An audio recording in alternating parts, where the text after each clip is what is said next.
दोस्तों, आज हमारे स्टूडियो में बातचीत के मंच पर उपस्थित हैं समीर लाल समीर जी,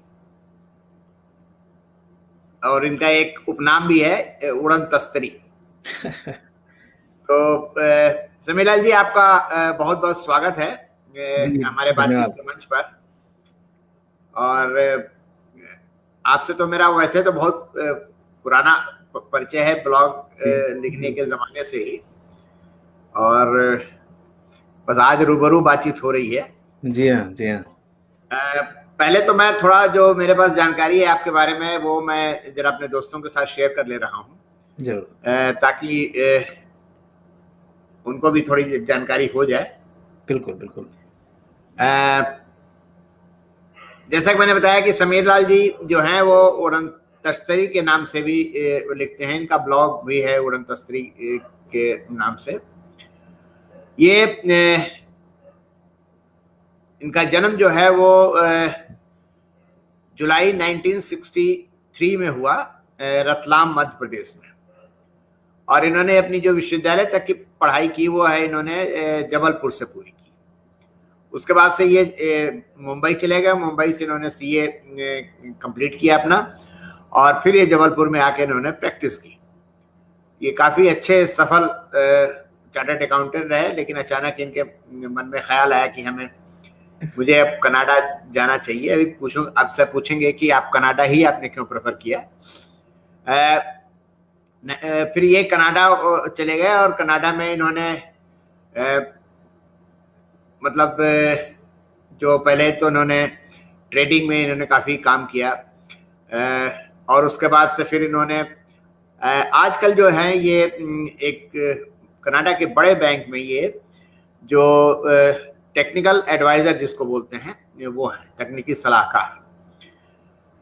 और समीर जी की एक खासियत ये है कि मैं कहीं इनका एक इंटरव्यू देख रहा था तो उसमें है कि ये इनकी जिंदगी का एक राज है कि आदमी अगर सीखता रहेगा तो हमेशा जवान बना रहेगा। तो ये हमेशा कुछ ना कुछ सीखते रहते हैं।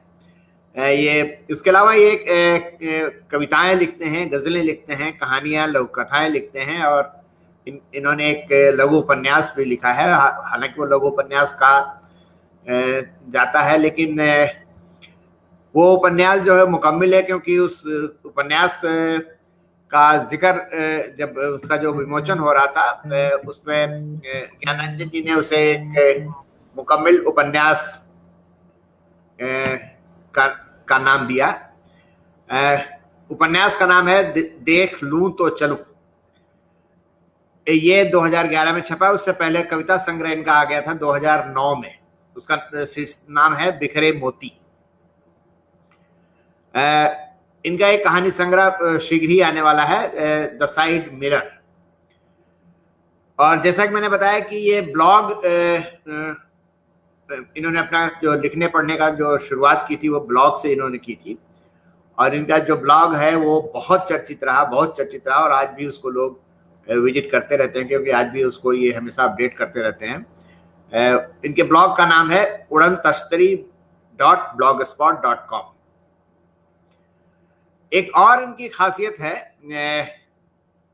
सीए हैं, टेक्निकल एडवाइजर हैं, उसके अलावा इनकी एक और खासियत है, ये पाक कला में निपुण भी है। इनका एक यूट्यूब चैनल है, यूएफओ किचन, जो यूट्यूब पे इनका है, और आप वहाँ विजिट कर सकते हैं और इनकी रेसिपीज का आनंद ले सकते हैं। अभी उसके बारे में भी मैं थोड़ा सा बातचीत करूंगा। इनको कई सम्मान मिल चुके हैं। 2006 में इनको तरकस सम्मान मिला हुआ है, सर्वश्रेष्ठ उदीयमान ब्लॉगर का इंडी ब्लॉगर सम्मान मिल चुका है। विश्व का सर्वाधिक लोकप्रिय हिंदी ब्लॉगर का इनको सम्मान मिल चुका है। 2009 में इनको वाशिंगटन हिंदी समिति द्वारा साहित्य गौरव सम्मान प्राप्त हुआ है, और 2010 और 2011 लगातार इनको परिकल्पना सम्मान मिला है। जैसे मैंने बताया कि ये कविता, कहानी, लघु कथा, उपन्यास कार भी अब हो गए हैं वैसे, और व्यंग इनके रेगुलर मैं देखता रहता हूँ, और इनकी एक खासियत है कि मुझे ये टैग कर देते हैं कि आप भी पढ़ लीजिएगा। तो मैं, मेरी निगाह से वो रेगुलर गुजरता रहता है, और कोई भी ऐसी पत्रिका नहीं है विदेश विदेश में, कोई ऐसा अखबार नहीं है जिसमें इनके व्यंग ना छपते हों। तो हम इनसे बातचीत का सिलसिला शुरू करेंगे। साहित्य पर तो हम पहले बाद में बात करेंगे, पहले हम ये बात करेंगे, यहाँ से शुरुआत करेंगे कि जब आप सीए के का आपका काम बहुत अच्छा चल रहा था, सीए की आपकी प्रैक्टिस बहुत शानदार थी, तो फिर अचानक आपके मन में ये कनाडा जाने का विचार कैसे आ गया? अच्छा, सबसे पहले तो आपका बहुत बहुत धन्यवाद, और श्रोताओं का भी बहुत बहुत धन्यवाद जो सुनने आए हैं। और जब आप परिचय पढ़ रहे थे मेरा, तो मैं बीच में उसमें से अपना नाम अलग करके सोचा, बड़ा इंप्रेसिव व्यक्तित्व है, कौन है ये? फिर जब ख्याल आया, मेरे बारे में बात कर रहे हैं आप। तो कनाडा आने का एकाएक तो विचार नहीं बना। कनाडा में काफी पहले से हम लोग आना जाना लगा रहता था गर्मियों की छुट्टियों में, और शुरू से ये हमने तय किया था कि जब बच्चे कॉलेज जाने लगेंगे तो उनको कनाडा ले जाएंगे, वहां पर पढ़ाएंगे कॉलेज में। तो उस लिहाज से काफी समय से तय था। हालांकि वो प्रैक्टिस बहुत अच्छी जम गई थी जब तक इंडिया में, लेकिन उसका मोह छोड़ना भी जरूरी था अगर यहाँ आना था तो एक तयशुदा कार्यक्रम के अंतर्गत ही हम लोग आए यहाँ पे। उसके पहले भी हमेशा 2-2 साल में एक बार यहाँ आते थे, और 2-3 महीने गुजार के जाते थे, तो सब नोन था, और जगह भी जानी पहचानी थी, इसीलिए कनाडा ही हमने चुना, क्योंकि यहाँ पे हम लोगों को जानते थे पहले से, काफी रिश्तेदार भी थे यहाँ पे मेरे, तो सरल था यहाँ आके सेटल होना, इसलिए हम कनाडा चले आए। और ये हमने 1999 में तय किया, और यहाँ पे 1999 में हम लोग आए। अब तो यहाँ रहते रहते भी 21 साल हो गए, एक लंबा समय गुजर गया है। तो जैसे आप सीए थे यहाँ पर, और जहां तक मुझे जानकारी है कि अगर वहां पर आप सीए की प्रैक्टिस करना चाहते तो शायद आपको कुछ एग्जाम वगैरह पास करने पड़ते, या शायद कोई कोर्स वगैरह करना पड़ता शायद। जी, उस समय तो काफी लंबा कोर्स करना पड़ता था जब हम आए थे, लेकिन शुरुआत करने के लिए कुछ ना कुछ करना था, तो मैंने ट्रेडिंग का काम शुरू कर दिया है कि यहाँ की बड़ी बैंक है उनके साथ में। और ट्रेडिंग करते करते भी मैंने फिर यहाँ का सीएमए, जो सर्टिफाइड मैनेजमेंट अकाउंटेंट होता है यूएसए का, वो किया मैंने कोर्स। लेकिन तब तक लाइन बदल चुकी थी, मैं ट्रेडिंग में चला गया था, तो वो कोर्स सिर्फ कोर्स होकर रह गया कि सर्टिफाइड है, लेकिन कभी फिर प्रैक्टिस करने की कोशिश नहीं करी। और इसी बीच में कैरियर बदलता रहा, हर हमेशा नई चीज सीखने की जो ललक थी, तो उस चक्कर में टेक्नोलॉजी में चले गए, पता ही नहीं चला कब अकाउंटिंग छूट गई, कब ट्रेडिंग छूट गई, फिर टेक्नोलॉजी में आ गए, और टेक्नोलॉजी में काफी लंबे तक समय काम किया। और अब जाके टेक्नोलॉजी से फिर से बाहर निकले हैं बिजनेस की तरफ। तो अब मैं देखता हूँ यहाँ की एक बैंक है, उसके लिए रिस्क मैनेजमेंट का पोर्टफोलियो देखता हूँ, लेकिन वो रिस्क मैनेजमेंट भी मैं आईटी के पोर्टफोलियो पे ही करता हूँ, तो इसलिए आईटी से जुड़ाव तो अभी भी है, बट अब बिजनेस साइड से हो गया। तो ऐसे ही कैरियर का चलता रहा भाव, और यहाँ तक पहुंच गया देखिए। ये जैसे रिस्क मैनेजमेंट बैंक के लिए ये क्या मतलब होता है वैसे आमतौर पे? आमतौर पे रिस्क मैनेजमेंट बैंक के हर एरिया में करना होता है आपको। जैसे कि हमने किसी को लोन दिया है, तो उसकी क्या पोजीशन है, उसको कैसे मैनेज करें कि वो अगर लोन डूबता है तो कैसे उसकी प्रोविजनिंग करनी है। ऐसे ही आईटी में अगर कोई चीज रुक जाती है, हमारे कुछ सॉफ्टवेयर अगर रुक जाए चलते चलते, तो उसके लिए हमारे पास क्या बैकअप है उसको, कि कहीं आईटी के माध्यम से ऐसा तो नहीं हो कोई साइबर सिक्योरिटी का खतरा है कि कोई आपका डेटा ले गया निकाल कर, आपको पता ही नहीं चल पाया। ये सब चीजें देखना होती है रिस्क मैनेजमेंट में, कि लोगों की प्राइवेसी बरकरार रहे, सॉफ्टवेयर ना ब्रेक करे कभी, उसके बैकअप की प्रोविजनिंग रहे हर समय। ये सब चीजें देखते हैं लोग आईटी में। तो चलिए, ये तो आपके लाइफ का एक पहलू हो गया। मतलब एक क्या, मतलब इसमें इसमें भी कई पहलू हैं, जी एबीसीडी जी। करके। इसमें भी एबीसीडी करके है। तो साहित्य के प्रति जो आपका, जो लेखन के प्रति खास करके जो ब्लॉग आपने शुरू किया, ये मतलब ये ख्याल कैसे आपके आ गया अंदर कि मुझे अब लिखना भी चाहिए? क्योंकि आमतौर पर जो सीए होते हैं वो तो इतना बिजी रहते हैं, इतना थक जाते हैं कि वो अखबार भी शायद मेरे ख्याल से जल्दी जल्दी पढ़ के अपना फिर वो काम पे लग जाते हैं। हाँ, तो तो शायद यही वजह रही होगी कि जब मैं हिंदुस्तान में था तो कभी लिखना नहीं हुआ मेरा, ज्यादा ज्यादा क्या बिल्कुल ही नहीं हुआ लिखना उस वक्त तो। लेकिन मैं ये भी नहीं मानता कि इतना व्यस्त रहते हैं कि बिल्कुल ही टाइम ना मिले। हिंदुस्तान में जब हम थे तो समय तो मिलता ही था, ऐसा नहीं था, परिवार के साथ भी समय बीतता था, दोस्तों के साथ भी बीतता था, और सोशल एक्टिविटीज में भी मैं काफी इन्वॉल्व रहता था, उसमें भी काफी समय मिल जाता था। और उसी के साथ साथ प्रैक्टिस भी बहुत अच्छी चल रही थी। तो थोड़ा आप अगर डेलीगेशन ऑफ वर्क सीख लें अपनी ज़िंदगी में, कि हर चीज़ आपको ही करना ज़रूरी नहीं है, आप कुछ चीज़ें करवा भी सकते हैं, अपने कर्मचारियों से करवा सकते हैं, अपने मित्रों से करा सकते हैं, तो शायद अगर आप टाइम मैनेजमेंट इस ढंग से करेंगे तो काफ़ी समय मिल सकता है आपको हमेशा। अन्यथा अगर व्यस्त रहना है तो आप सुबह से शाम तक व्यस्त रह जाएँगे और कुछ भी निष्कर्ष नहीं निकलेगा, आखिरी में आप खाली हाथ ही लौटेंगे। तो मुझे लगता है कि मैं जब इंडिया में था तब भी मैंने काफ़ी समय निकाला, हर कार्य के लिए समय निकाला, और जब कनाडा आ गया तो फिर कुछ ज़रूरत से ज़्यादा ही समय मिलने लग गया, क्योंकि यहाँ मित्रों की उतनी बड़ी टोली नहीं थी, ना उतनी सोशल रिस्पॉन्सिबिलिटीज़ थी, तो यहाँ कुछ ज़रूरत से ज़्यादा समय मिला। और वो ज़रूरत से ज़्यादा समय कुछ डिप्रेशन की तरफ भी ले जाने लगा, क्योंकि हिंदी में बहुत कम बोलना होता था ऑफ़िस में भी, और ऑफ़िस से लौटने के बाद घर में जो बात हुई बस वही हिंदी में होती थी, और कुछ दोस्त बन गए थे, उनसे बातचीत करने में हिंदी में हो जाती थी। लेकिन अधिकतर समय इंग्लिश, और हर समय ये लगना कि देश से दूर आ गए हैं, यहाँ कोई कुछ बात बन नहीं रही है, तो एक डिप्रेशन की तरफ ले जाने लगा। तो मुझे लगा कि चलो कुछ लिखना शुरू करते हैं हिंदी में, तो कम से कम खुद से ही वार्तालाप हो जाएगी लिखने के बहाने से। और जब लिखना शुरू किया तो फिर उस वक़्त पता चला कि एक ब्लॉग भी कोई चीज़ होती है, 2006-7 में नया-नया था सब कुछ। तो फिर एक ई-कविता ग्रुप होता था, यहाँ पे चलाते थे अनूप भार्गव जी, उसके माध्यम से मैं जुड़ा पहले ई-कविता ग्रुप में, और वहाँ कुछ-कुछ कविताएँ टूटी-फूटी जो भी लिख पाते थे उस वक़्त, वो लिखना शुरू की, और वहीं से ब्लॉग का माध्यम मिला, और फिर ब्लॉग से जुड़ गए 2006 में। और फिर तो एक कारवां बनता चला गया। उस वक़्त 100 डेढ़ 100 लोग हुआ करते थे ब्लॉग में। देखते-देखते वो उम्मीद थी कि 8-10 हज़ार हो जाएँगे 1-2 साल में। वो तो लाखों के ऊपर निकल गई अब संख्या, और अब तो बहुत ही ज़्यादा हो गए ब्लॉगर्स हर तरफ। तो उसने काफ़ी विज़िबिलिटी दी, और उसके कारण फिर क्या हो गया, रेगुलर लिखना शुरू हो गया। हर रोज़ लिखने की एक ललक रहती है, चलो आज फिर से ब्लॉग पोस्ट अपडेट करें, फिर से ब्लॉग पोस्ट अपडेट करें। और पढ़ना भी बहुत होता था उसमें, क्योंकि दूसरे लोग भी लिखते रहते थे। तो उससे एक लेखन नियमित हो गया, बस इतना हुआ। तो वो अच्छी रही यात्रा ब्लॉग के माध्यम से।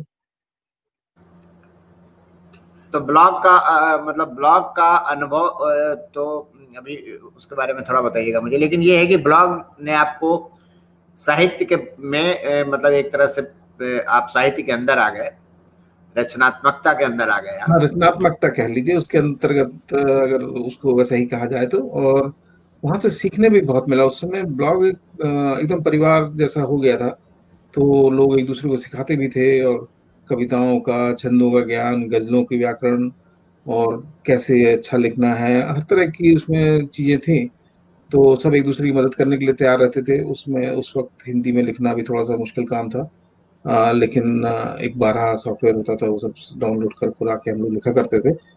तो उसने काफ़ी सिखलाया। और जैसा कि मैं मानता हूँ हमेशा कि आपको अगर एक पन्ना भी लिखना है तो कम से कम आपको 100 पन्ने पढ़ना चाहिए, और तभी आप अच्छा लिख पाएँगे, और तभी आपकी पात्रता भी बनती है लिखने की। तो वहाँ पढ़ने को भी बहुत मिला, और उसके माध्यम से एक प्रेरणा भी मिली फिर तरह-तरह की किताबें पढ़ने की, और तरह-तरह का साहित्य पढ़ने की। और उससे लगता है काफ़ी इम्प्रूवमेंट हुआ, क्योंकि फिर लोग पढ़ने भी लग गए काफ़ी मुझे। तो मैं तो उसको ये मान के चलता हूँ कि मैंने जो पढ़ा लोगों को, और जो मैंने किताबों को पढ़ा, उसी से लिखने का एक प्रेरणा स्रोत है वो, कि अच्छा लिखते चले जा रहे हैं। अगर उसको आप अच्छा मानते हैं तो हम तो लिखते जाते हैं बस सिर्फ़। आप तो अभी भी ब्लॉग को लेकर के काफी सक्रिय हैं, मेरे ख्याल से ब्लॉग में आप अपडेट करते रहते हैं। जी, जी, हर हफ्ते में एक जो मैं अखबार में, असल में क्या है, एक भारत में एक अखबार है सुबह सवेरे, उसमें मेरा नियमित कॉलम है, हर रविवार को छपता है उसमें। हम्म। तो उसमें मैं व्यंग्य लिखा करता हूँ, तो वो जब वहाँ छपता है तो उसको मैं यहाँ अपने ब्लॉग पे भी अपडेट करता हूँ, क्योंकि अखबार तक सबकी पहुँच नहीं हो पाती, क्योंकि वो भोपाल का लोकल अखबार है।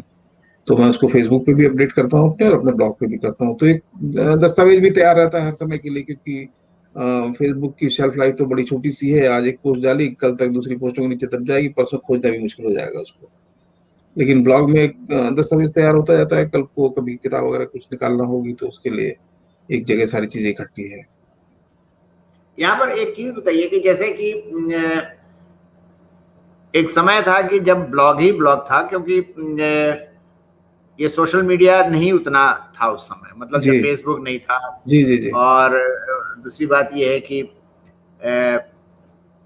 ट्विटर नहीं था, ये सारी चीजें नहीं थी, तो ब्लॉग बड़े मनोयोग से लिखते थे। मैं भी ब्लॉग मैंने शुरू किया था। जी, जी, मुझे याद है। जी, जी। और अब लेकिन अब समस्या ये हो गई कि फेसबुक ने इतना लोगों को बिजी कर दिया है। बिजी क्या मतलब, उसको कहेंगे कि वो एक रूटीन इतना बन गया है लोगों का कि खुद भी अपना कुछ डालना है, लोगों का पढ़ना है, उसमें कमेंट भी आपको करना है। तो उससे ब्लॉग लेखन बड़ा बाधित हुआ है। जैसे मैं अपनी ही बात कर रहा हूँ कि मैं मुझे तो लगता है शायद साल भर से मैंने कोई नई चीज उस पर डाली नहीं। और एक समय था कि मैं हफ्ते में 2 जरूर डाल देता था और लोगों की बड़ी अच्छी प्रतिक्रिया भी आती थी। और वो मुझे तो अब ठीक से याद भी नहीं है, वो एक ब्लॉग में जो लेटेस्ट खबरें आती थी वो चलती थी, तो कई बार मैं देखता था कि अरे मेरा ब्लॉग भी यहाँ पर जिक्र हो गया, मेरा मैं तीसरे नंबर पे चल रहा हूँ, चौथे नंबर पे चल रहा हूँ। तो वो बड़ा बड़ा आनंद देता था। जी जी। तो आप बताइए कि आपका अनुभव क्या रहा है, मतलब सोशल मीडिया में आने के बाद से? देखिए, उसको परिवर्तन तो होना है, वो तो आप रोक नहीं सकते। चीजें बदलती जाती हैं और उसके साथ में अगर आप नहीं बदलेंगे तो शायद मुझे लगता है आप ही पीछे छूट जाएंगे। परिवर्तन होकर दुनिया तो आगे चली ही जाएगी। तो उसका एक उपाय आप देखिए, एक जमाने में आप डायरी में लिखा करते थे और फिर उसको लिफाफे में बंद करके भेजते थे, संपादक के साथ पास में वो पढ़ता था और छापता था, और नहीं छपा तो वो लिफाफे में रख के वापस भी भेज देता था आपको।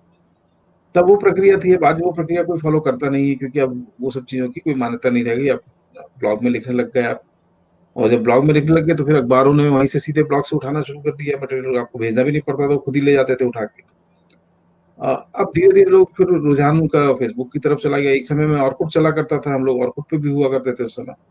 फिर ऑर्कुट से निकले तो फिर फेसबुक में आ गए, फेसबुक में आने के बाद व्हाट्सएप पे, आजकल तो ज्यादा लोग समय व्हाट्सएप पे बिता रहे हैं। तो ये सब परिवर्तन होते रहेंगे, बस आपको ये करना पड़ेगा कि रीअलाइनमेंट अपने आप को करते रहना चाहिए। जैसे मैंने सोचा कि अगर फेसबुक पे मैं नहीं आता तो लोग मेरे पास भी आना बंद करते थे, तो मैं फेसबुक पे आया, लेकिन मैं उसमें कुछ चीजें सीमित रखता हूँ। मैं डेली लिखने वाला काम मैं नहीं करता फेसबुक पे, कि कुछ भी चढ़ा दिए कि गोइंग टू रेस्टोरेंट और फलाने एयरपोर्ट पे खड़े हैं वो चढ़ा दिए। वो सब चीजें फेसबुक को मैंने उसके लिए इस्तेमाल नहीं किया है। मैं फेसबुक सिर्फ इसलिए करता हूँ कि वीक में एक बार अपना जो आर्टिकल छपता है उसको ले जाता हूँ, वहाँ पे छापता हूँ। वहाँ पे अपने ब्लॉग का एड्रेस भी देता हूँ, अखबार का पता भी देता हूँ। तो जिसको जहाँ पढ़ने का मन करे, जो अखबार में पढ़ना चाहे मेरे ब्लॉग पे आके पढ़ ले, या वहीं फेसबुक पे भी पढ़ ले, वो सुविधा भी रहती है उसमें। और व्हाट्सएप में मैं भेज देता हूँ जिन लोगों को जो व्हाट्सएप के माध्यम से जुड़े हैं। तो अगर आप इस ढंग से इस्तेमाल कर रहे हैं टेक्नोलॉजी का, तो बल्कि आप ये समझिए कि अच्छा ही हुआ, आपको कई सारे प्लेटफॉर्म और मिल गए जहाँ से अपने आप को आप प्रचारित कर सकते हैं, प्रसारित कर सकते हैं, और पढ़ने वालों की संख्या बढ़वा सकते हैं, आपके पाठक बढ़ सकते हैं। तो इसको एक तरह से अच्छे दृष्टिकोण से लेके और इसका व्यापक उपयोग करना चाहिए। बृहस्पत की कोई एक प्लेटफॉर्म छोड़ ही दें, छोड़ने की जरूरत नहीं है। ब्लॉग पे नहीं कमेंट आते वहां तक कोई बात नहीं, आप लिख रहे हैं, आप इकट्ठा करते चलिए। वहां पे कमेंट आप फेसबुक से ले लीजिए, उसको मान लीजिए कि आपकी तारीफ हो रही है। आजकल तो कमेंट भी होना बंद हो गए, धीरे धीरे से लोग लाइक लाइक लगा के चले जाते हैं उसके ऊपर। तो सब बिजी होती जा रही सबकी लाइफ स्टाइल, तो उसको आपको एक्सेप्ट करना पड़ेगा, और एक्सेप्टेंस में ही फायदा है सबका। उस ढंग से चेंज करते चलिए अपने आप को। कल को शायद कुछ और भी आ जाए। ट्विटर देखिए ना, 140 शब्दों में आपको सब कुछ लिख के वहां खत्म कर देना, वो भी चल ही रहा है आखिर, बहुत जोरों से चल रहा है। तो कल हाँ, शायद लेकिन वहां पर लोग लिंक डाल देते हैं, मतलब कि हम सी माई मतलब पोस्ट ऑन फेसबुक, सी माई बिल्कुल पोस्ट ऑन ब्लॉग। बिल्कुल, तो एक माध्यम ही बन गया अपने आप को प्रचारित करने का।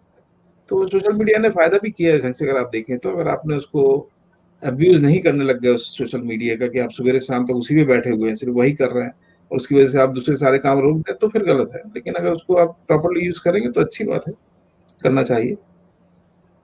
लेकिन एक चीज जो मैं महसूस करता हूँ, इस पर जरा थोड़ा जी मुझे बताइए कि ये जो एक्टिविटीज हैं सोशल मीडिया की हैं या व्हाट्सएप की है, मतलब व्हाट्सएप भी सोशल मीडिया ही है वैसे, और जी। ब्लॉग की है, हम्म। तो इसमें एक रचनाकार के जो पढ़ने का जो समय है वो काफी इसमें खप जाता है। मतलब पढ़ने का समय निकालना बड़ा मुश्किल काम हो जाता है।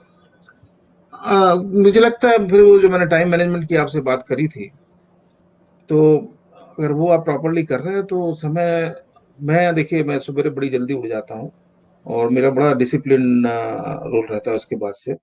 तो उस वक्त मुझे पढ़ने का भी समय खूब मिलता है, जब सारी दुनिया सो रही होती है, उससे 3 घंटे पहले आप जाग चुके होते हैं।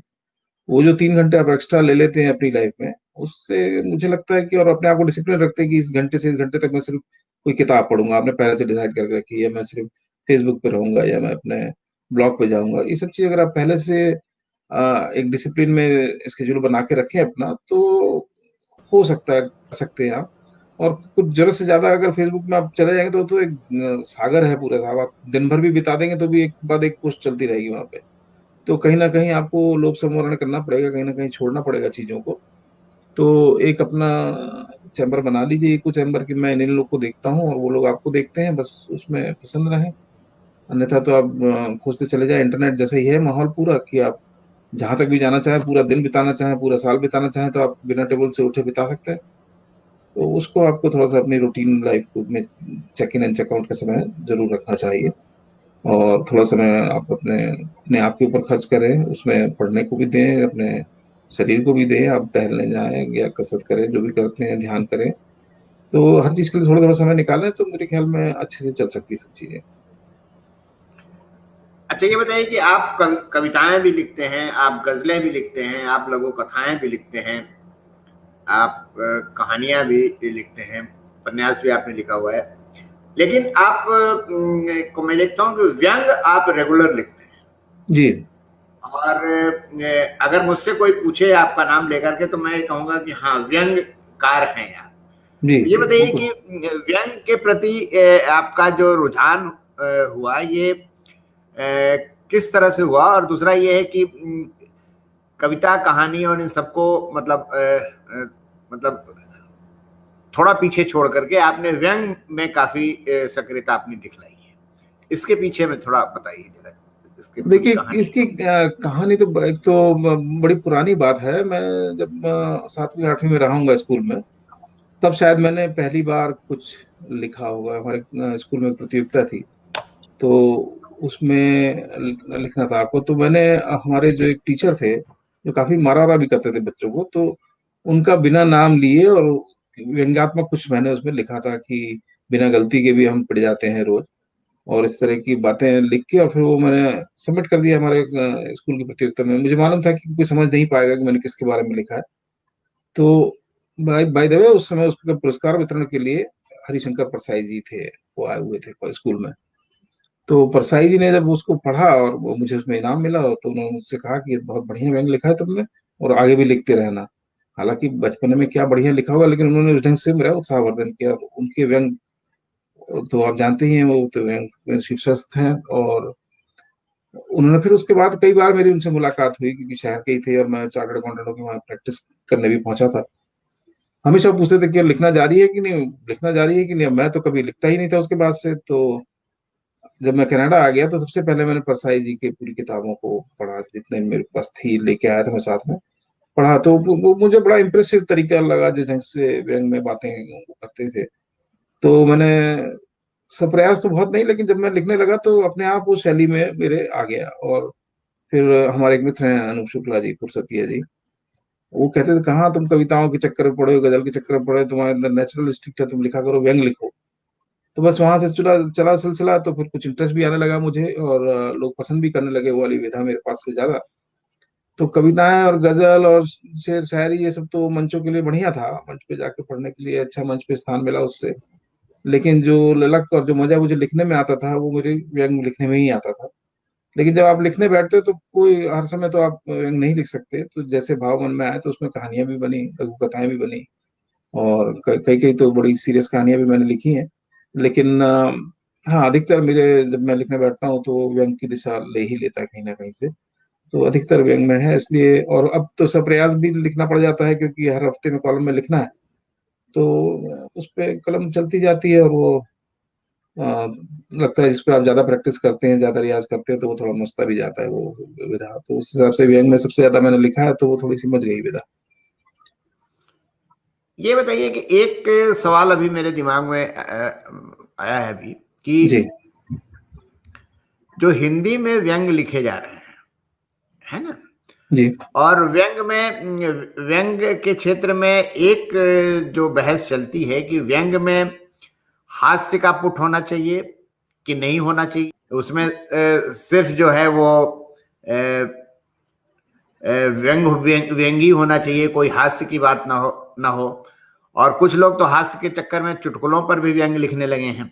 जी जी तो आप जरा, आप किस दृष्टि से देखते हैं? हरिशंकर परसाई की बात आपने की है, इसलिए मैं जी ये सवाल जी। आपसे जानना चाहता हूँ कि मैं आज जी जी व्यंग की कहिए। क्या स्थिति है? हाँ। नहीं, आज व्यंग की क्या स्थिति है उस पे बोलने लायक शायद मेरा कद नहीं है अभी, कि मैं उस पे व्यंग की स्थितियों पे बातचीत करूं। लेकिन हाँ, जैसा मैं समझता हूँ, जैसा मैं लिखता हूँ, मेरा ये मानना है कि हास्य बोध तो होना चाहिए, लेकिन कोई जरूरी नहीं कि हंस हो ही हो उसके अंदर। क्योंकि आप कुछ छोटी सी बात करते हैं, किसी चीज पे प्रहार करते हैं जो समाज में कुरीतियां हैं, या जो सिस्टम में कुरीतियां हैं, या सिस्टम में कुछ गड़बड़ हो रहा है, उसके ऊपर आप जब कोई आप प्रहार करते हैं और वो सीधा ना करके जिस तक बात पहुंचनी है उस तक पहुंच भी जाए, और बात इशारों में हो जाए, तो व्यंग हो जाता है। उसके बाद उसमें अगर आप हास्य का पुट भी ले आते हैं थोड़ा बहुत, तो वो और अच्छी बात है कि आप हंसते हंसते किसी को रुला दें, वो बिल्कुल बढ़िया है। लेकिन सिर्फ प्रयास हास्य डालना उसके अंदर कि लोग हंसेंगे इसको पढ़ के, वो उचित नहीं है, मुझे नहीं लगता। और उस चक्कर में कई बार लोग अंतर करना भूल जाते हैं कि व्यंग है कि ये हास्य कथा है कोई, इसमें आपको सिर्फ हंसना ही हंसना है। तो मुझे लगता है व्यंग में दोनों का सम्मिश्रण अगर करके आप लिखें तो ज्यादा अच्छा बन पड़ता है। और किसी भी लेखन का मुख्य मुद्दा तो यही होता है कि जो आप प्रकट कर रहे हैं वो उसका संप्रेषण हो प्रॉपरली। अब उसका माध्यम कुछ भी हो सकता है, आप कहानी के माध्यम से करें, व्यंग के माध्यम से करें। लेकिन अगर आप व्यंग लिख रहे हैं तो सब प्रयास उसमें हास्य लाने की कोशिश मत करिए जबरदस्ती। लेकिन अगर आ जाता है कहीं से हास्य का बोध उसके अंदर, तो बहुत बहुत ही बढ़िया है। यहीं पर एक सवाल और है कि व्यंग में जो ट्रेंड है, मैं देखता हूं, मैं भी व्यंग लिखता हूं, आपने देखा जी ही होगा। जी जी जी तो एक तो व्यंग को अखबार में जो छोटा सा स्पेस मिलता है, 300 वर्ड्स का, 500 वर्ड का, जी और मतलब ये है कि ये एक मेरे लिए खास करके एक कठिन स्थिति है कि मान लीजिए बात जो अगर मैं जो कहना चाहता हूं या जो विषय मैंने उठाया है उसको काट छांट के 300 शब्दों का करना या 500 शब्दों का करना तो बड़ा मुश्किल है। इसलिए आपने देखा होगा, पता नहीं आपका ध्यान गया कि नहीं, मेरे व्यंग जनरली लंबे होते हैं, लंबे जी मतलब कि हाँ, 1000, 1200, जी 1500 वर्ड्स के होते हैं। और लोगों ने छोटे करने की कोशिश में कुछ लोगों ने तो वन लाइनर भी लिखने शुरू कर दिए। जी। तो अब ये तो व्यंग के साथ एक बड़ी जाति सी नहीं हो रही है कुछ? ये व्यंग के साथ तो नहीं, लेखन के साथ ही जाती हो रही है बेसिकली। और मैं भी छपा हूँ ऐसे अखबारों में, भारत में नाम निकलना उचित नहीं है, कि जो मैंने व्यंग लिख के भेजा उनको, उसको उन्होंने काट छाट के जब 300 शब्दों में किया, तो जो मुख्य बात थी वो कटी गई उसमें से। और कहाँ से उन्होंने बात शुरू की और कहाँ खत्म की वो मैं खुद भी नहीं समझ पा रहा था इसमें मैंने कहा क्या है। लेकिन अब छप गया अखबार में, ठीक है। लेकिन अभी मैं जिस अखबार से लिखता हूँ वहां ऐसी उसने कोई उन्होंने सीमा नहीं निर्धारित की हुई है। तो कभी कभी लंबा भी हो जाता है, कभी 500 शब्द भी होते हैं, कभी 750 भी होते हैं, कभी 1500 भी हो जाते हैं। और वो आराम से छापते हैं उसको, उसमें कभी आज तक मैंने देखा नहीं कि उन्होंने कुछ काट छाट की होगी। लेकिन इसीलिए मैं फिर लौट के आता हूँ अपनी बात पे कि हमें अखबारों में जाना ही क्यों है अगर हमें लिखना है और हम लिख रहे हैं लगातार। अच्छा, तो अब आजकल तो अखबारों में न भी छपे आप तो अपना ब्लॉग तो है ही है आपका, आपका फेसबुक है आपकी, उसमें ना कोई संपादक है ना कोई काटने छाटने वाला है। लेकिन आप उसके साथ साथ ये भी देखें कि आपने तो अपनी बात पूरी कह ली है, लोगों का अटेंशन स्पान कितना कम होता जा रहा है। लोग जरा सा भी लंबा आप आलेख लिख दें तो लोग उसको पढ़ना ही नहीं चाहते। तो फिर उसको फिर आप अपने आप लिख के रखिए और कभी संकलन वगैरह निकालें अपना, तो उसके अंदर छपाइए, जो अखबार छाप दे उसके माध्यम से छपे। मुझे लगता है छपने का बहुत ज्यादा लोभ नहीं रहना चाहिए लिखने के आगे। सबसे पहली चीज तो जो मुख्य मुद्दा है वो हमें लिखना है।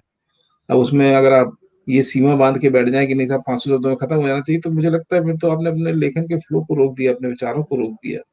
जो मन की बात आपको लिखनी थी वो आपने लिखी नहीं, आपने तो वो लिखा जो कि किसी एक फ्रेम में या किसी एक पर्टिकुलर ढांचे में फिट होता है जाके कि 500 शब्द में रुक जाए। स्कूलों में भी आया करता था निबंध, 1000 शब्दों में इस बात को कहो, या 500 शब्दों में इस बात को कहो, या 200 शब्दों में इस बात को कहो।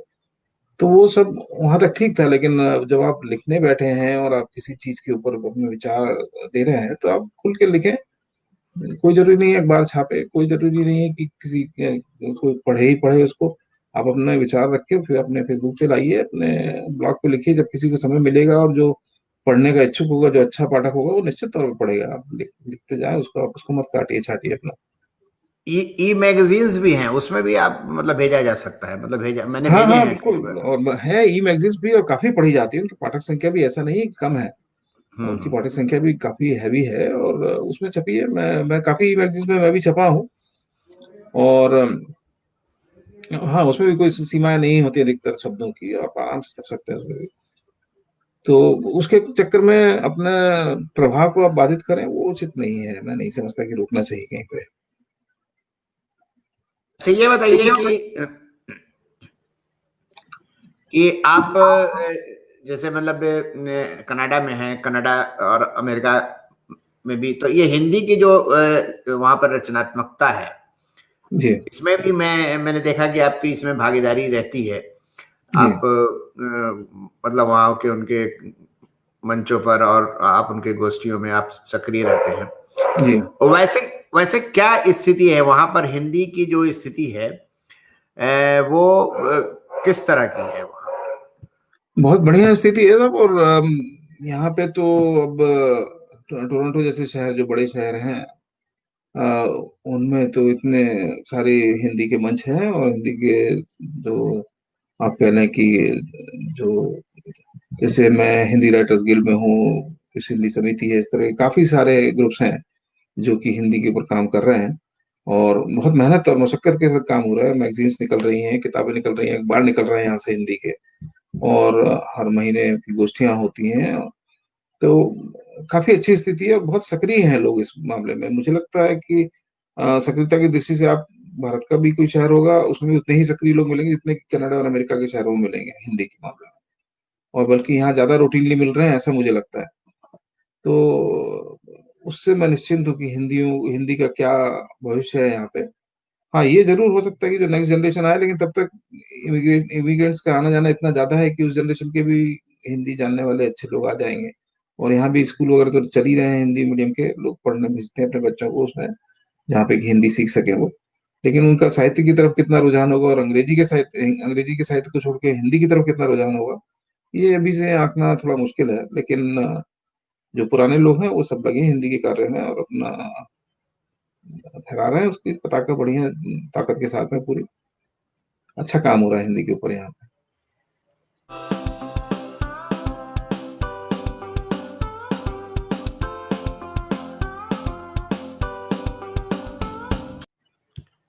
अच्छा एक सवाल ये बताइए कि आपने अपना नाम उड़न तश्तरी क्यों रखा?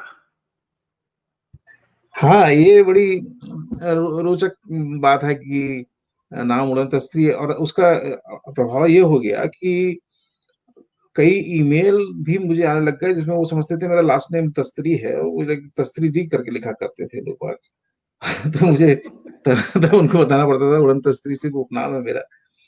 हुआ कि जब मैंने ब्लॉग खोला तो उस वक्त विचार चल रहा था कि कैसे ब्लॉग का क्या नाम रखा जाए। कुछ ना कुछ तो रखना ही था, लोग तरह तरह के नाम रख रहे थे उस समय।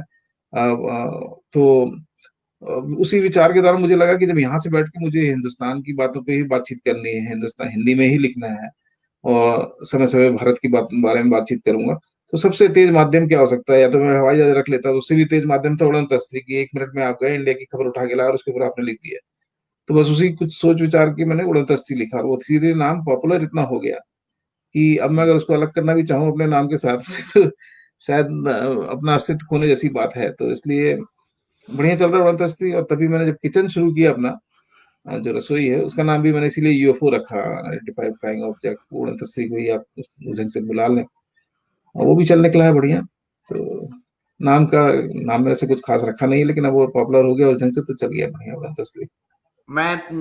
जब आपको आमंत्रित करने की सोच रहा था तो जी मैं काफी देर तक ये सोचता रहा कि उड़न तस्त्री का नाम तो कुछ और मैंने पढ़ा है कहीं, और मैं बड़ा सोचता रहा मेरी समझ में नहीं आया कि मैं अल्टीमेटली मैं वो ब्लॉग व्लॉग आपके पुराने देखे तो उसमें कहीं पर मैंने देखा। जी। तब मुझे क्योंकि आप जो ये सोशल मीडिया में भी आप समीर लाल के नाम से तो है नहीं शायद मेरे ख्याल नहीं, से, उड़न दस्ती के नाम से ही है वहाँ पे भी। जी उड़न तस्तरी के नाम से। इसीलिए आपने जी देखा होगा जो हमने कल अपना फेसबुक पर आप अपडेट किया था आपके लिए, जी। तो समीर लाल लिख के ब्रैकेट में मैंने उड़न तस्तरी डाला। ब्रैकेट मैंने देखा था। तो ये उड़न हाँ नहीं, तस्तरी आपके नाम के साथ हो गया है। और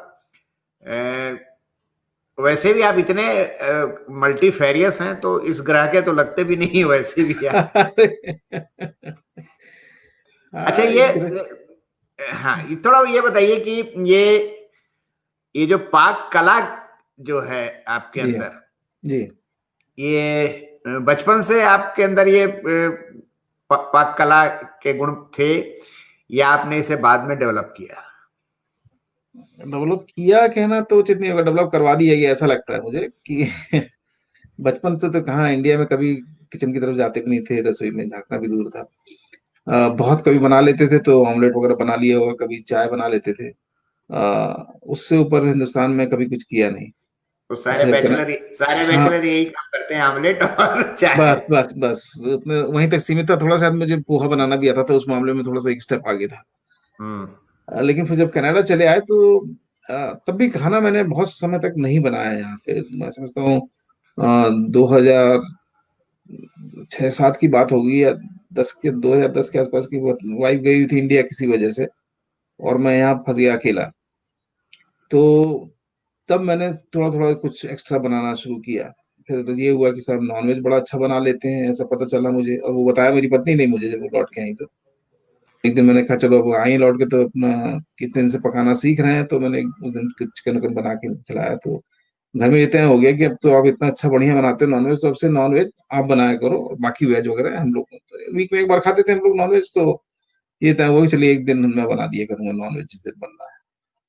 धीरे धीरे घर वालों को शौक ही बदल गया, सब लोग सब एक से बढ़ के 2 दिन हुआ, 2 दिन से 5 दिन हो गए, सारे दिन नॉनवेज खाने लगे। हर रोज बने, आज चिकन बनाओ, आज अंडा बनाओ, आज ये। तब मुझे समझ में आया कि ये तो मुझसे खाना बनवाया जा रहा है, सिर्फ चिकन रोटी का। लेकिन ऐसे करते करते हाथ उसमें भी सद गया, और फिर सब तरह तरह की चीजें बनाने लग गए, और अब तो खैर पूरी तरह से सभी कुछ बना लेते हैं। तो वही है, करत करत अभ्यास से उन्होंने करवा दिया पूरा अभ्यास। और फिर ये शौक चढ़ा कि जब बना ही रहे हैं खाना तो क्यों ना यूट्यूब चालू कर लें उससे। तो रिकॉर्डिंग भी होने लगी, पत्नी ने कैमरा संभाला और हमने खाना बनाना संभाला, और बस शुरू हो गया। तो उसमें भी बढ़िया चल गया है, यूएफओ किचन भी अच्छा चल रहा है, काफी सब्सक्राइबर हैं उसमें और काफी देखने वाले लोग हैं। तो बढ़िया जम गया वो। नॉनवेज के अलावा वेज में आप क्या क्या बढ़िया बना लेते हैं?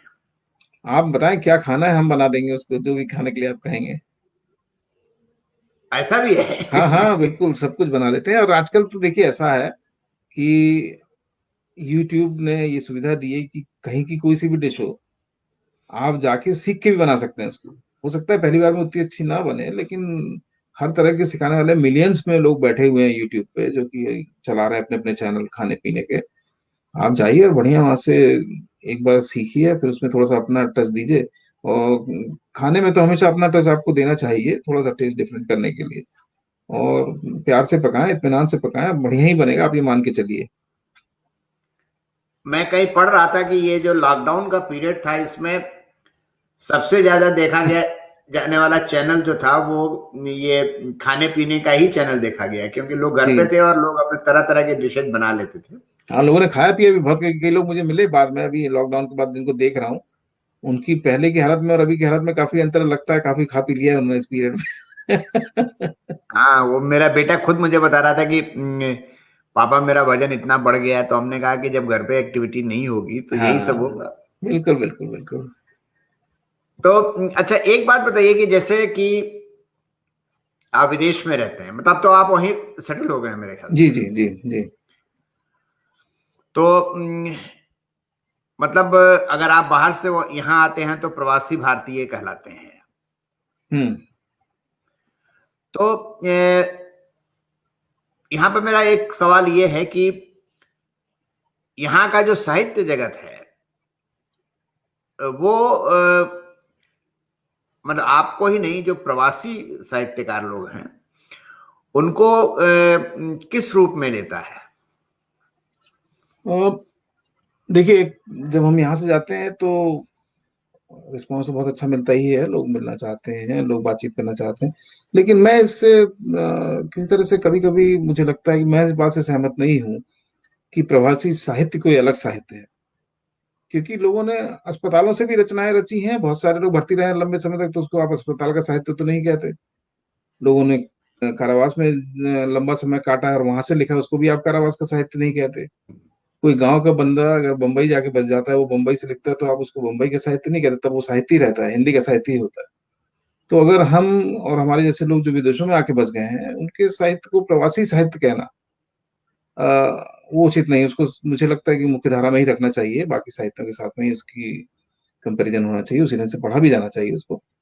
विजिबिलिटी ज्यादा मिल जाती है, क्योंकि आप अब विदेश से जा रहे हैं, वहां पहुंचे तो लोग एक कंसंट्रेटेड एफर्ट होता है कि लोग चलिए आए हैं तो इनसे मिल लें, तो आपको एक विजिबिलिटी ज्यादा मिल जाती है, मुझे ऐसा लगता है।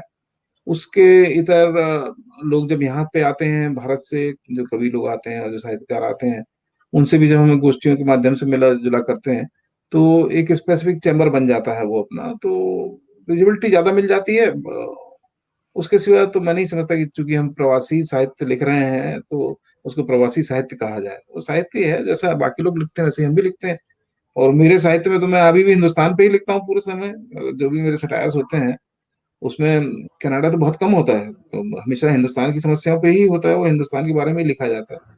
उसको अलग से आंकना कि ये कनाडा से बैठ के लिखा गया, अगर आप ना बताएं तो लोग विश्वास भी नहीं करेंगे कि कनाडा में ही होगा आदमी। नहीं, मैंने मैंने ये देखा है कि अगर मान लीजिए हिंदी साहित्यकारों की कोई सूची ABCD वगैरह बनाया जाता है, जी। तो वो बनाते बनाते जो है वो ब्रैकेट में ये लिख दिया जाता है कि ये कनाडा के हैं, ये अमेरिका हैं, ये इंग्लैंड में है ना। तो मेरा मेरा इस पर मतलब वही मेरी चिंता का विषय है, क्योंकि साहित्य तो साहित्य है। बिल्कुल। और फर्क क्या हो जाता है, मतलब जब आदमी हिंदी में लिख रहा है, आदमी अपने देश की समस्याओं पर लिख रहा है, देश की चिंता उसको है, बरकरार है। जैसे यहाँ पर एक छोटा सा जैसे है, अब ये बहुत दिनों बाद लोगों को पता चला कि अक्षय कुमार तो वो कनेडियन सिटीजन है, लेकिन वो जी उनको जी। तो लोग हिंदी का हीरो समझते हैं।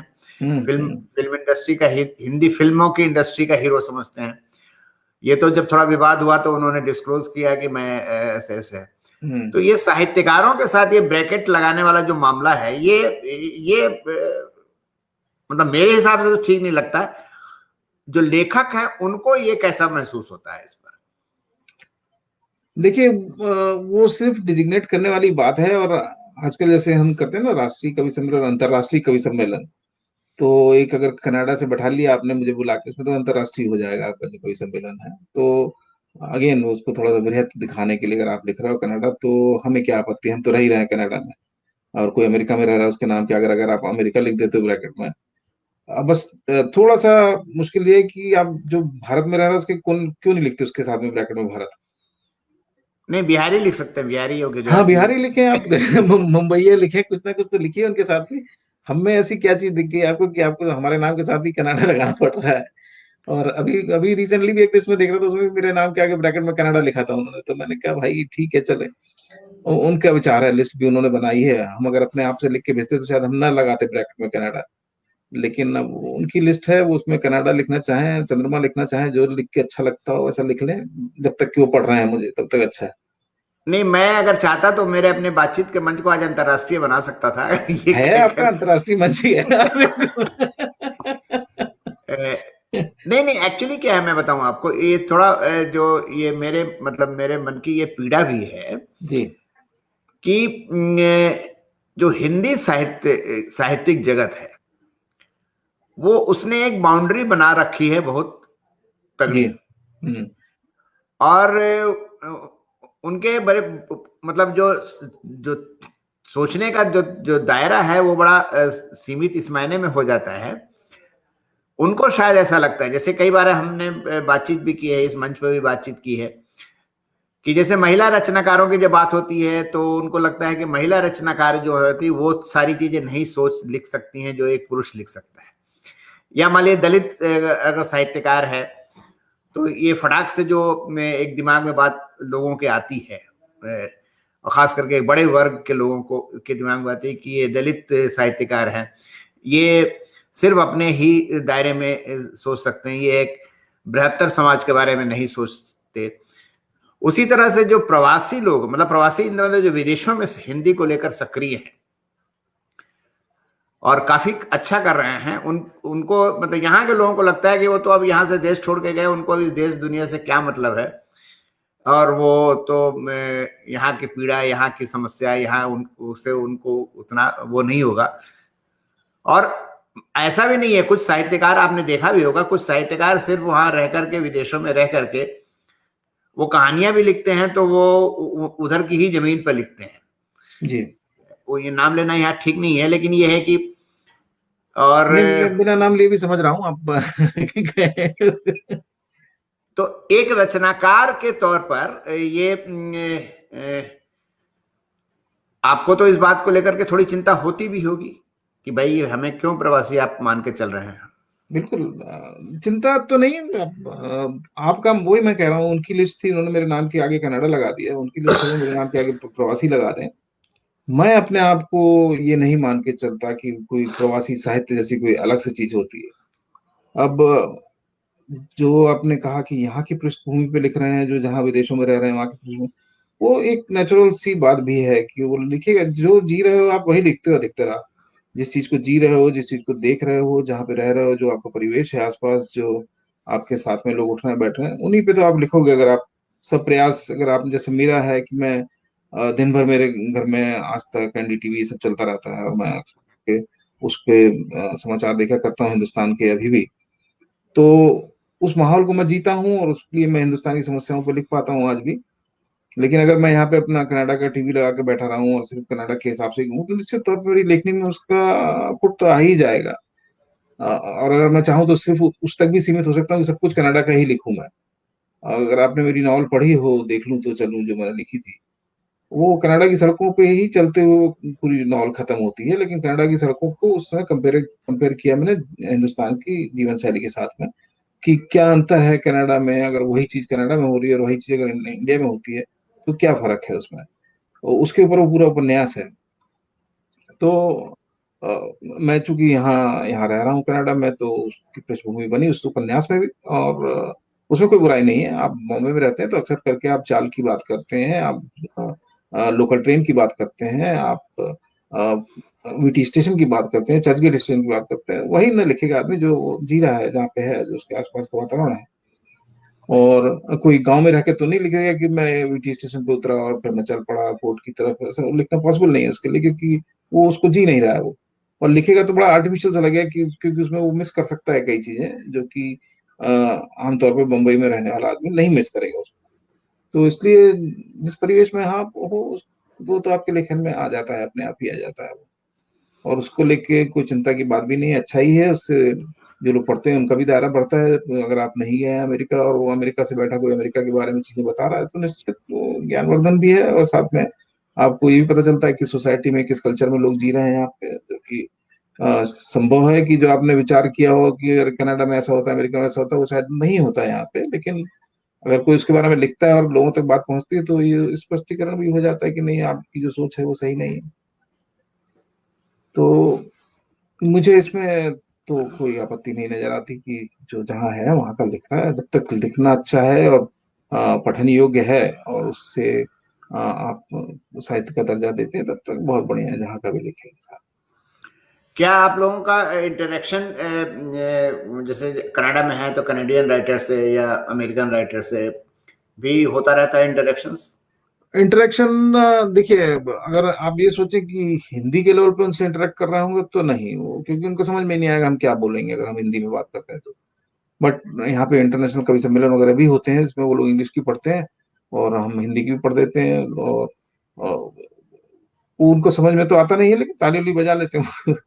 एक नहीं, सामान्य कुछ। ट्रांसलेशन नहीं चलता साथ में? नहीं, ट्रांसलेशन नहीं चलता, ये बड़ी गड़बड़ी है। होना चाहिए जबकि ट्रांसलेशन। तो मैंने एक दो जगह पढ़ा, उसके बाद फिर मैंने उसमें जाना छोड़ दिया, क्योंकि मुझे मालूम है वो तालियां गलत बज रही, सिर्फ इसलिए बज रही कि मैंने कविता खत्म की और मैंने बजाई थी उनकी कविता पे। अच्छा, जान जान तो छूटी, जान छूटी। जान छूटी। लेकिन हाँ, ये देखिए कि जैसे इंडो पाक मुशायरा वगैरह जो यहाँ होता है, या जिसमें भी हिंदी समझने की जो लोग समझ पाते हैं, जैसे कि वो लोग उर्दू में अपनी गजलें पढ़ते हैं, हम हिंदी में पढ़ते हैं, तो उसमें तो बिल्कुल बराबर के दृष्टिकोण से बातचीत चलती है। और वहाँ कोई भेदभाव नहीं, उनसे बहुत अच्छा इंटरेक्शन होता है। पाकिस्तान के जितने राइटर्स हैं यहाँ पे और हिंदुस्तान के जितने राइटर हैं उन सबके साथ मेरा बहुत अच्छा इंटरेक्शन रहता है हर वक्त। वहां पर पब्लिकेशन वगैरह भी है हिंदी के? हाँ, पब्लिकेशन अब हो गए यहाँ पे। तो जैसे मैंने आपको हिंदी राइटर्स गिल्ड के बारे में बताया, वो यहाँ पे हिंदी के साहित्यकारों का एक गिल्ड है। वो खुद भी पब्लिश करते हैं अपनी, उनके यहाँ से आप किताबें पब्लिश करा सकते हैं, बहुत अच्छी किताबें पब्लिश हो रही हैं वहाँ से। बट हिंदुस्तान के हैं सब जितने हिंदी में लिखने वाले हैं, तो कोशिश यही होती है कि हिंदुस्तान से ही छप जाए और वहाँ का प्रकाशक मिल जाए, तो क्योंकि वहाँ का मार्केट भी निश्चित तौर पर बड़ा है और ज्यादा पढ़ने वाले मिल सकते हैं वहाँ के माध्यम से। तो लोग कोशिश करके हिंदुस्तान से ही छपवाते हैं, लेकिन यहाँ भी है पब्लिकेशन की सुविधाएं, आप चाहें तो यहाँ पे करवा सकते हैं। अब एक आखिरी सवाल और फिर हम आपसे विदा लेंगे। जी। कि आगे आपकी क्या योजना है? हम तो एक तो लेखन में, और दूसरा जो आपने एक जो गुरु मंत्र दिया है, जो मतलब मैंने जब आपका वो एक इंटरव्यू देख रहा था, तो उसमें मैंने देखा कि आपने एक बहुत मार्के की बात कही कि आदमी को हमेशा कुछ ना कुछ नया सीखते रहना चाहिए, और नया सीखने से एनर्जी बनी रहती है और आदमी यंग रहता है। ये बात तो बिल्कुल बिल्कुल ये बिल्कुल, ये बात बात। मैंने अपने दिल में बैठा ली। तो ये हम्म। बताइए कि अब दोनों क्षेत्रों में, एक तो ये अपने को यंग रखने के लिए, और दूसरा ये है कि लेखन में आप नया अब क्या सोच रहे हैं करने के लिए? देखिए, एक वो जो मैंने अपने लिस्ट में बात करी कि प्रकाशन में है साइड मिरर, जो मेरा वो भी व्यंग संग्रह है, कहानियों का संग्रह है। प्रकाशन में रहने का ये फायदा रहता है कि आप बड़े लंबे समय तक उसको प्रकाशन में रख सकते हैं। ये भी प्रकाशन में है, प्रकाशन में मैं देख रहा हूँ कि किसी वजह से वो कई सालों से प्रकाशन में है, तो उसको छपवाना है, वो तो एक है ही है योजना में। और जो नए सीखने की ललक है वो तो लगातार बरकरार रहनी चाहिए, और उसका कोई क्षेत्र भी सीमित नहीं है मेरा कि मैं किस क्षेत्र में सीख रहा हूँ। कभी मैंने टेक्नोलॉजी पे बहुत काम किया, रोज सीखता था टेक्नोलॉजी पे, रोज मैं करता था। आज भी जब मैं कर रहा हूँ तो अभी जो एकदम सामने अगर आप मुझे पूछे कि आप अगले महीने क्या सीखने वाले हैं, तो मैं अगले महीने अपने वीडियो की एडिटिंग के बारे में कुछ नए सॉफ्टवेयर मैंने लिए हैं अभी, उन पे काम कर रहा हूँ, वो सीख रहा हूँ सॉफ्टवेयर को, तो ताकि मेरे जो यूएफओ किचन की वीडियोज हैं उसको क्वालिटी और इम्प्रूव की जा सके। तो अगला एक दो महीना तो उसी पे बीत जाएगा, वो मुझे मालूम है। तो इस तरह की छोटी छोटी चीजें, आप बहुत बड़ा सीखने की कोशिश मत करिए कि हम अब नानी साहब अपने घर की छत से हम रॉकेट ही छोड़ेंगे जो चांद तक जाएगा, वो करना संभव नहीं है। तो बेहतर है कि छोटी छोटी चीजें सीखें और उसमें खुश हों, क्योंकि जल्दी सीख लेंगे, जितनी ज्यादा चीजें सीखेंगे उतना अकम्पलिशमेंट की फीलिंग बनी रहेगी। और अगर ऐसा कुछ लेके बैठ गए कि 5 साल तक वो सीख ही रहे हैं और हो नहीं पा रहा है, तो उसमें आप निराश भी हो सकते हैं। तो बड़ी चीजें भी सीखिए, लेकिन साथ में छोटी छोटी चीजें ऐसी सीखिए जो फटाफट आपको रिजल्ट देखे, हाँ ये आ गया। तो मैं उसको डिवाइड करता हूँ हमेशा कि कुछ भी चीज सीखना है तो एक किसी ने आपको, कभी आप यूट्यूब पे ढूंढिएगा, एक लर्न इन हर रोज आप अगर 40 मिनट किसी को दें, किसी भी चीज को सीखने के लिए हर रोज 40 मिनट का समय दें, तो आप कोई सी भी चीज 30 दिन के अंदर सीख सकते हैं, कोई भी एक नई स्किल। चाहे वो आपका पियानो बजाना हो आपको, या आपको गिटार बजाना सीखना हो, या आपको कोई भाषा सीखनी हो, या आपको कुछ भी सीखना हो, कोई स्किल नई आपको अपने अंदर डेवलप करनी है, अगर आप हर रोज 40 मिनट में डिकंस्ट्रक्ट करके उसको कि क्या सीखना चाहते हैं, उसको कहाँ से शुरू करना है और कहाँ अंत करना है, तो आप 30 दिन के अंदर उसमें वो स्किल को सीख जाएंगे। भले ही आप बहुत महारत ना हासिल करें, लेकिन सीख जाएंगे आप, ये तय बात है। तो आप कभी चेक करिएगा यूट्यूब पे जाके, लर्न इन 30 डेज, तो वो आपको मिलेगा वीडियो, और बहुत सुंदर वीडियो है, बहुत बढ़िया है। और संभव हुआ तो मैं आपको लिंक भेज दूंगा उसका।